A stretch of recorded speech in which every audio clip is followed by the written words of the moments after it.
ब्रह्मा जी कहते हैं, मुनि श्रेष्ठ नारद, इस प्रकार हम दोनों देवता गर्व रहित होकर निरंतर प्रणाम करते रहे। हम दोनों के मन में एक ही अभिलाषा थी कि इस ज्योतिर्लिंग के रूप में प्रकट हुए परमेश्वर प्रत्यक्ष दर्शन दे। भगवान शंकर दीनों के प्रतिपालक, अहंकारियों का गर्व चूर्ण करने वाले तथा सबके अविनाशी प्रभु हैं। वे हम दोनों पर दयालु हो गए। उस समय वहां उन सुरश्रेष्ठ से ओम ओम ऐसा शब्द रूप नाद प्रकट हुआ जो स्पष्ट रूप से सुनाई देता था। वह नाद लुप्त स्वर में अभिव्यक्त हुआ। जोर से प्रकट होने वाले उस शब्द के विषय में यह क्या है, ऐसा सोचते हुए समस्त देवताओं के आराध्य भगवान विष्णु मेरे साथ संतुष्ट चित्त से खड़े रहे। वे सर्वथा वैर भाव से रहित थे। उन्होंने लिंग के दक्षिण भाग में सनातन आदि वर्ण आकार का दर्शन किया, उत्तर भाग में उकार का, मध्य भाग में मकार का और अंत में ओम इस नाद का साक्षात दर्शन और अनुभव किया। दक्षिण भाग में प्रकट हुए आदि वर्ण आकार को सूर्य मंडल के समान तेजोमय देखकर जब उन्होंने उत्तर भाग में दृष्टिपात किया, तब वहां उकार वर्ण अग्नि के समान दीप्तिशाली दिखाई दिया। मुनि श्रेष्ठ, इसी तरह उन्होंने मध्य भाग में मकार को चंद्रमंडल के समान उज्जवल कांति से प्रकाशमान देखा। तदंतर जब उसके बाद दृष्टि डाली, तब शुद्ध स्फटिक मणि के समान निर्मल प्रभा से युक्त तुराय तुरीय अमल, निष्कल, निरूपद्रव, निर्द्वंद, अद्वितीय, शून्यमय, ब्रह्मा और अभ्यंतर के भेद से रहित, ब्रह्मांतर भेद से युक्त जगत के भीतर और बाहर स्वयं ही स्थित, आदि मध्य और अंत से रहित, आनंद आदि के कारण तथा सबके परम आश्रय, सत्य आनंद एवं अमृत स्वरूप पर ब्रह्मा का साक्षात्कार किया।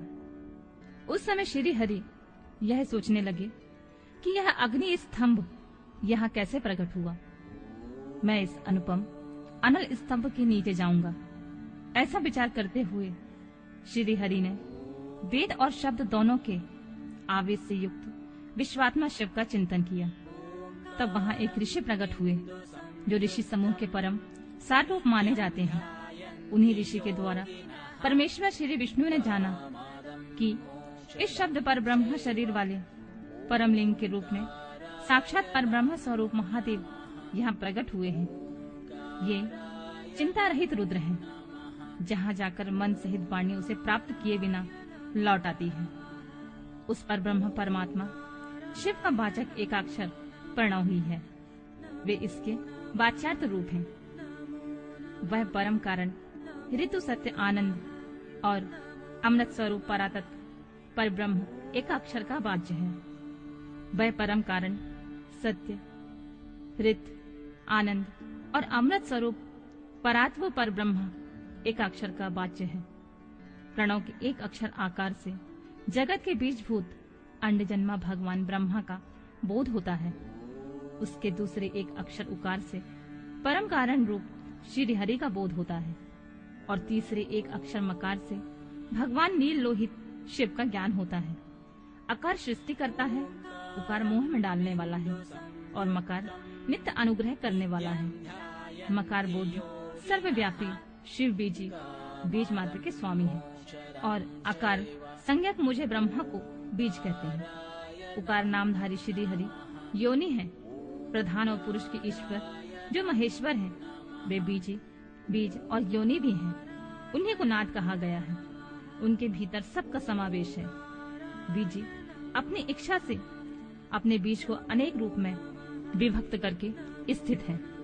इन बीजी भगवान महेश्वर के लिंग से अकारण रूप बीज प्रकट हुआ है, जो उकार रूप योनि में स्थापित होकर सब ओर बढ़ने लगा है। वह सुवर्णमय अंड के रूप में ही बताने योग्य था। उसका और कोई विशेष लक्षण लक्षित नहीं होता था। वह दिव्य अंड अनेक वर्षों तक जल में स्थित रहा। तदनंतर 1000 वर्ष बाद उस अंड के 2 टुकड़े हो गए। जल में स्थित हुआ वह अंड अजन्मा ब्रह्मा जी की उत्पत्ति का स्थान था और साक्षात महेश्वर के आघात से ही फूटकर 2 भागों में बट गया था। उस अवस्था में उसका ऊपर स्थित हुआ सुवर्णमय कपाल बड़ी शोभा पाने लगा था। वही दुलोक के रूप में प्रकट हुआ। जो उसका दूसरा नीचे वाला कपाल था, वही यह 5 लक्षणों से युक्त पृथ्वी भी है। उसी अंड से चतुर्मुख ब्रह्मा उत्पन्न हुए, जिनकी का संज्ञा है, वे समस्त लोकों के दृष्टा हैं। इसी प्रकार वे भगवान महेश्वर ही आ, उ और मां इन विविध रूपों में वर्णित हुए हैं। इसी अभिप्राय से उन ज्योतिर्लिंग स्वरूप सदाशिव ने ओम ओम ऐसा कहा। यह बात यजुर्वेद के श्रेष्ठ मंत्र कहते हैं। यजुर्वेदों के श्रेष्ठ मंत्रों का यह कथन सुनकर ऋचाओं और साम मंत्रों ने हमसे आदर पूर्वक कहा, हे हरे, हे ब्राह्मण, यह बात ऐसी ही है। इस तरह देवेश्वर शिव को जानकर श्री हरि ने शक्ति संभूत मंत्रों द्वारा उत्तम एवं महान अद्भुत से शोभित होने वाले उन महेश्वर का स्तवन किया। इसी बीच में मेरे साथ विश्वपालक भगवान विष्णु ने एक और अद्भुत रूप में देखा। मुने वह 5 मुखों और 10 भुजाओं से अलंकृत था। उसकी कांति कपूर के समान गौर थी। वह नाना प्रकार की छटाओं से छविमान और भांति भांति आभूषण से विभूषित था। उस परम उदार महापराक्रमी और महापुरुष के लक्षणों से संपन्न अत्यंत उत्कृष्ट रूप का दर्शन करके मैं और श्री हरि दोनों कृतार्थ हो गए। तत्पश्चात परमेश्वर भगवान महेश प्रसन्न हो अपने दिव्य शब्दमय रूप को प्रकट करके हंसते हुए खड़े हो गए।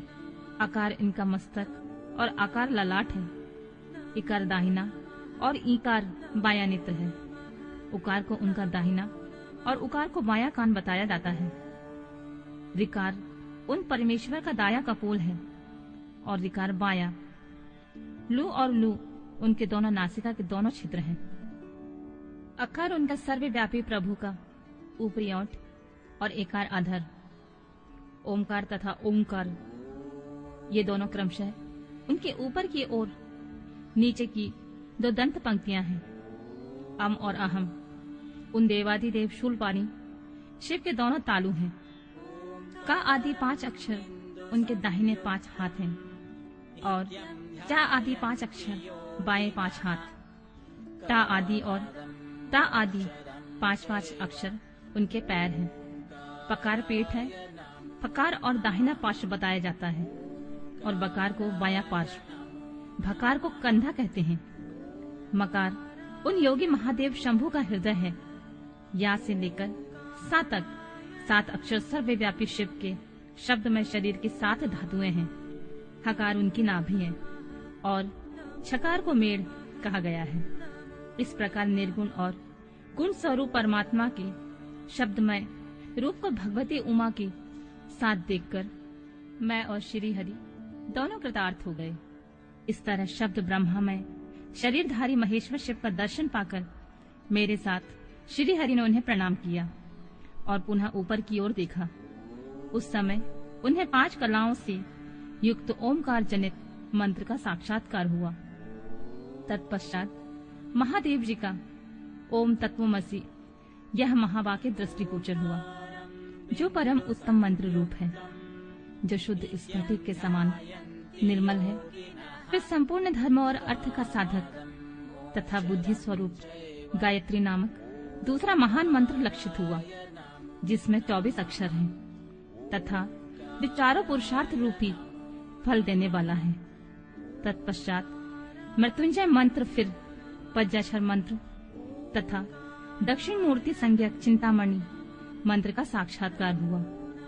इस प्रकार 5 मंत्रों की उपलब्धि करके भगवान श्री हरि उनका जाप करने लगे।